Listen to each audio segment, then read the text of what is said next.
Magandang araw sa inyong lahat at welcome sa aking channel. Walang kagatul-gatul na inamin ni Sian Lim na totoong tinawagan niya ang ex-girlfriend na si Kim Chu para pag-usapan ang kanilang breakup. Pero mariin niyang pinabulaanan na kinausap niya ang TV host actress para pag-usapan ang bago niyang karelasyon, ang film producer na si Iris Lee. May lumabas kasing chika na kaya raw tinawagan ng kapuso actor-director ay para sabihing maaari na raw ibandera ni Kim sa madlang people na may bago siyang girlfriend. Ayon kay Sian, ay never naging toxic at problematic ang relasyon nila nang tumagal ng halos 12 taon.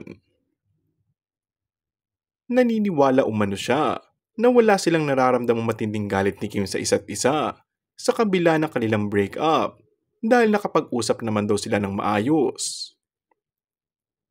Sabi pa ng aktor at direktor, patuloy siyang mag-move on mula sa kanyang previous relationship at tinatry na mas maging pakipakinabang sa bawat araw ng kanyang buhay. Sa ngayon, ay masayang masaya raw sa isa't isa sina Sian at ang filmmaker na si Iris Lee.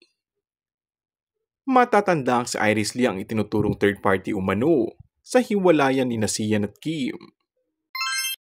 And that's all for our today's video. Kung bago ka lang sa aking channel ay mag-subscribe at pindutin na rin ang notification bell. Maraming salamat!